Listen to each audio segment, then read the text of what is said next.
આજે આપણે આપણા જ બોડીમાં રહેલા ડિવિનિટીના અંશની એટલે કે 7 ચક્રની વાત કરીશું અને સાથે જાણીશું કે ધ્યાનમાં બેઠા વગર પણ એમને કઈ રીતે એક્ટિવેટ રાખી શકાય. જેમ રોબોટને મૂવ થવા માટે ઇલેક્ટ્રિક પાવર જોઈએ છે ને, એમ આપણે પણ આમ જ નિરોગી અકબંધ ચાલવા માટે ડિવાઇન પાવરની જરૂર છે, જેને પ્રાણ ઉર્જા કહીએ છીએ. પણ અજીબ વાત એ છે કે કુદરતે બનાવેલા દરેક પ્રાણીના શરીરમાં ફરતા આ પાવરના રિસેપ્ટર એટલે કે ચક્ર અને વાયર એટલે કે નાડીઓ ક્યાંય દેખાતા તો છે જ નહીં. આપણા પુરાણોમાં 7 ચક્ર અને 72,000 નાડીનો ઉલ્લેખ વારંવાર કર્યો છે. તો એની સાબિતી માટે બધા સાયન્ટિસ્ટે ઘણા પ્રયોગ કર્યા, પણ કોઈ પણ સ્કેનરમાં એમને ના તો ચક્રની સાબિતી મળી કે ના તો નાડીઓની. તો શું આ ચક્ર હશે ખરા? હા, તો હું તમને ફીલ કરાવું. આંખો બંધ કરી 2 આઈબ્રોની વચ્ચે જુઓ, ફીલ કરો. શું થયું? કંઈક જબરજસ્ત સ્પીડમાં, એ પણ ક્લોકવાઇઝ ઘડિયાળની દિશામાં ફરતું હોય એવું લાગ્યું ને? આ જે ફીલ થયું ને, એ એક ગતિમાન ચક્ર છે. જ્યારે તમને બીક લાગે ને ત્યારે કહો છો ને કે પેટમાં ફાડ પડી, એ ચક્રની વધતી સ્પીડ જ છે. તો આ ચક્ર હોય કેવા? આ ચક્ર ગરણીની જેમ આગળના ભાગે ખુલ્લા 2 થી 6 ઇંચના હોય છે અને પાછળનો ભાગ ટનલની જેમ ધીમે ધીમે નાનો થઈને લાંબો એ છેક તમારી કરોડરજ્જુ સાથે જોડાયેલ હોય છે. એમનું કામ શું છે?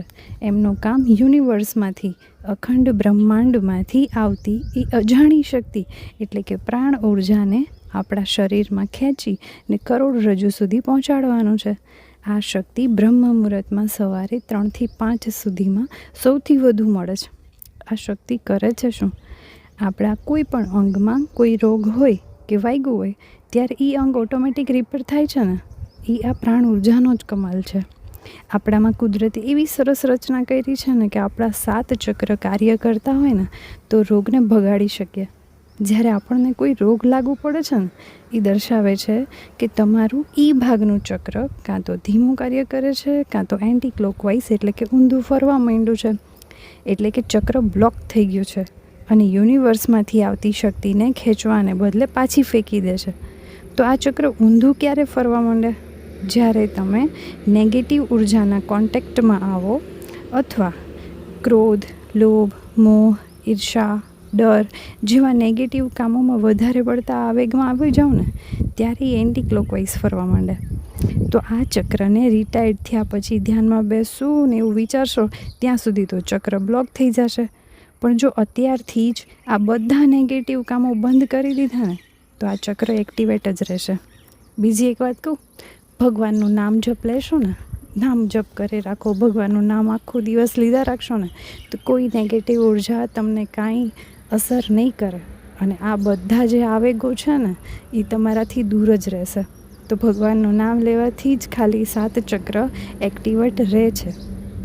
તો આપણા શરીરમાં આવા કેટલા ચક્ર છે? જે આપણે સામાન્ય રીતે સાંભળીએ છીએ ને એ પ્રમાણે 7 ચક્ર, પણ આ સિવાય બીજા 114 નાના નાના ચક્ર છે જે શરીરના દરેક ભાગમાં હોય છે. આ બધા ચક્રની ગતિ એક ઇલેક્ટ્રોમેગ્નેટિક પાવર તૈયાર કરીને તમારા શરીરની આજુબાજુમાં એક ઓરા એટલે કે આભા મંડળ ઉત્પન્ન કરે છે. આપણે આગળ આ ઓરાને કઈ રીતે મજબૂત બનાવશું તે જાણીશું. તેમજ ક્રોધ કરવાથી કે બીજા કોઈ આવેગથી જ માત્ર તમારા કયા ચક્રને અસર થાય છે અને તેને કેવી રીતે ફરી એક્ટિવેટ કરવું, એ એક ચક્ર વિશે આપણે વિગતવાર વાત કરીશું.